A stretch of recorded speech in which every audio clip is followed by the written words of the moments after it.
little grandpa mobile. He's trying to go around the water.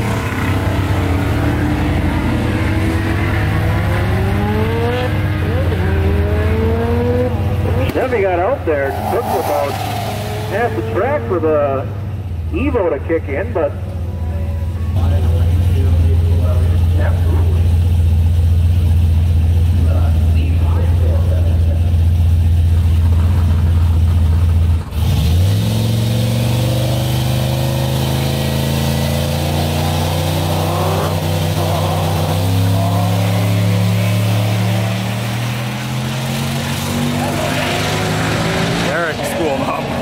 took a second.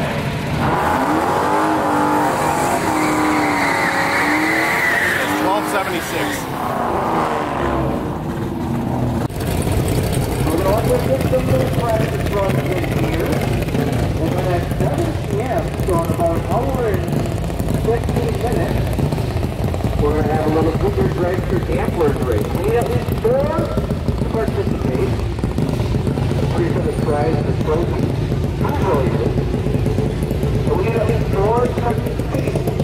Who's that guy?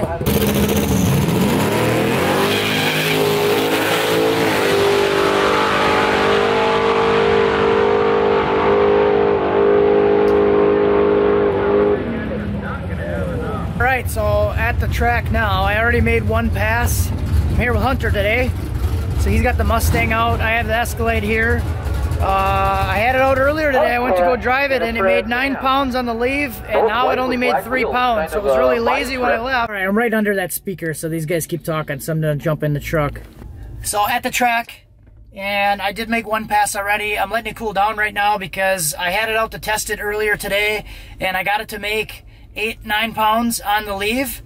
But what happened on the data log when I looked at it, it ended up pulling the RPM down, so it never made it to the 2-step RPM. So I changed the timing and changed the fueling, and then it only made 3 pounds. So what I did was I put that back in there.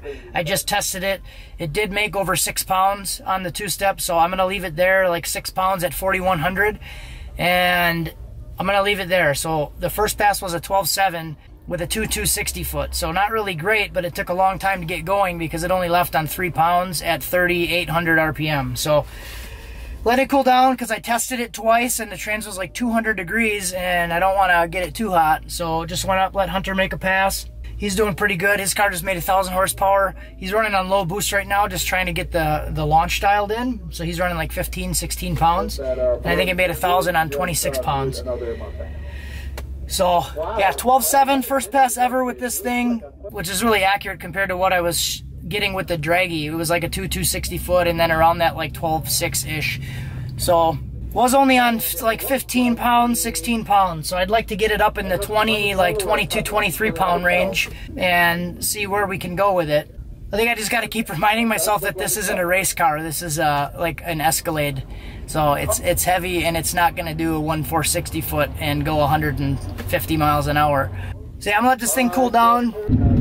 Trans temp is back down a little bit, so coolant temp's 184. So I'm going to let it cool down a little bit more and then we'll go up. Well, and my GoPro didn't work on the first pass. I don't know what happened. It just wouldn't turn on. So I think I got it fixed now. But Hunter did get some footage on the outside of the car. All right, so I want to test my camera, make sure that's going to turn on.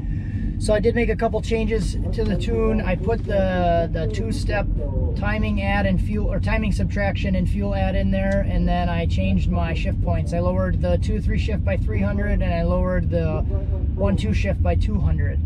So see what that does. Basically my 1-2 shift was dropping to like 6,200, so I pulled 200 RPM out of it, and then same thing with the 2-3, it was dropping down to like 6,300, so I wanted to drop to 6,000.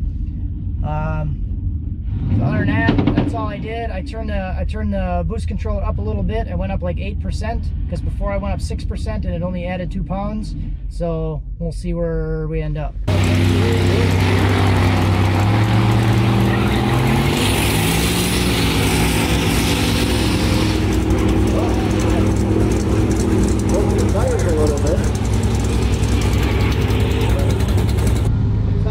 Right back in line because the line is so damn long, and I'll look at the logs in the staging lane and see if maybe I got to turn it down a little bit. Or if it leveled off at that level, maybe that'd be okay, but it just was all over. It was pulling really hard to the right. So maybe it was just a little too spinny.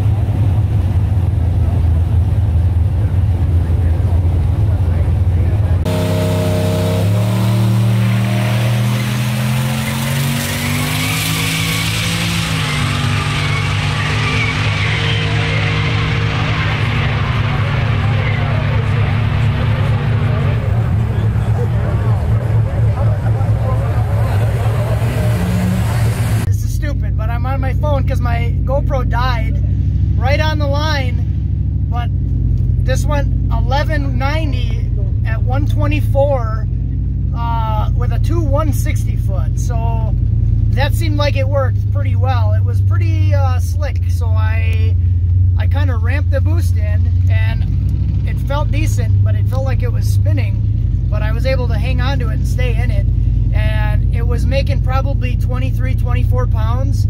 And went 124, dude. 124, 6,100 pounds. It went 124. I'm pretty pumped about that. Goal was to try to go 11s today and to get it in the 11s, and it went in the 11s. Way more left in it.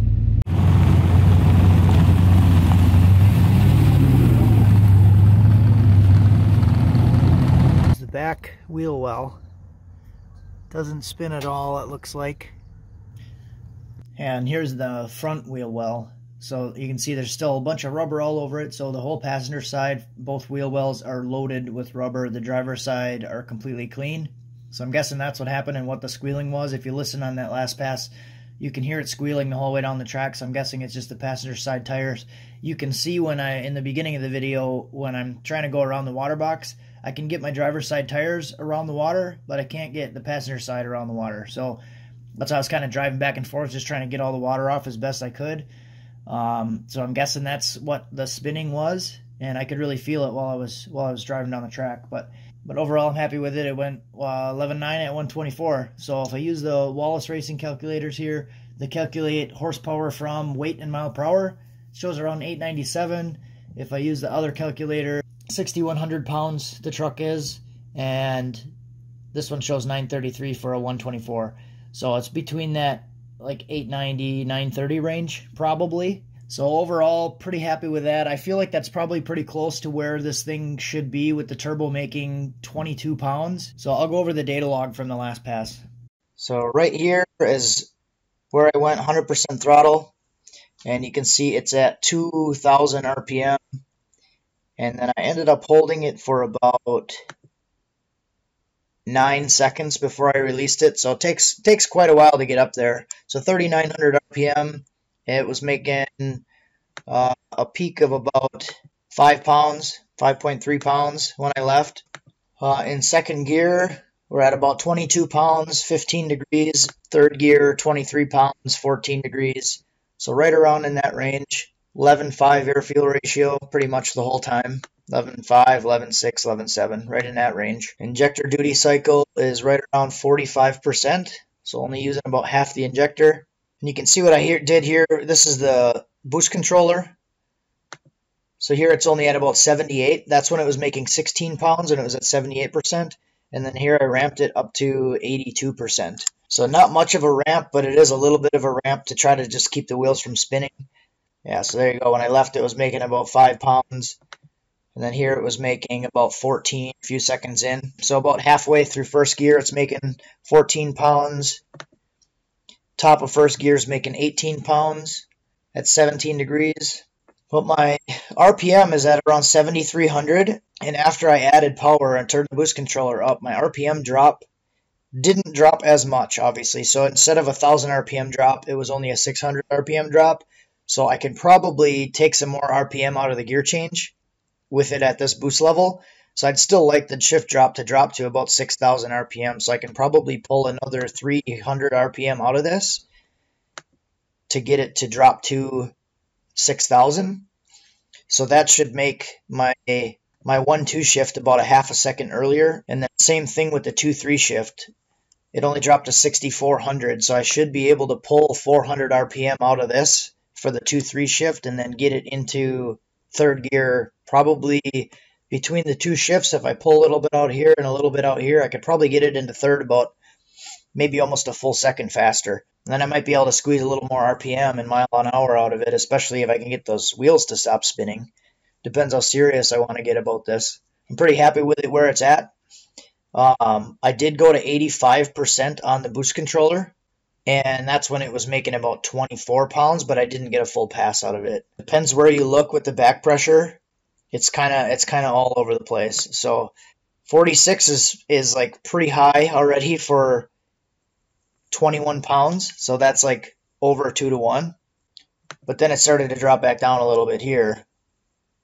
So there it's actually like less than 2-to-1. But yeah, still kind of high on the back pressure, I feel, but we'll see. Maybe I'll get a few more runs and try to take an average or something.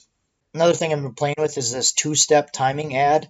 So that's this purple line right here. So you can see as I hit the button, it starts to pull timing out of it. And you can see my RPM right here starting to roll over a little bit. So I think I'm getting to the point where it's pulling too much timing and it's starting to drop RPM, and I'm not able to get to my 2-step RPM again. So 3,900, I had my 2-step RPM set at 4,100. So I've been playing with this number a little bit just to see what's happiest. It does seem like the fluid temperature in the transmission has a big influence on it too. Like if this is at 151, if I do it with the trans temp at like 160, 170, then I can go up to my 4,100 2-step RPM pretty easily. It doesn't seem like it struggles with the same settings. So the fluid temperature I can see is playing a big role in this. So just kind of a lot of messing around right now trying to get this thing to make the boost to leave. But then now that I'm making more boost, making the 6 pounds, 7 pounds to leave, now I'm having issues with traction and tires and getting it to stick. So it's just a kind of a balancing act overall.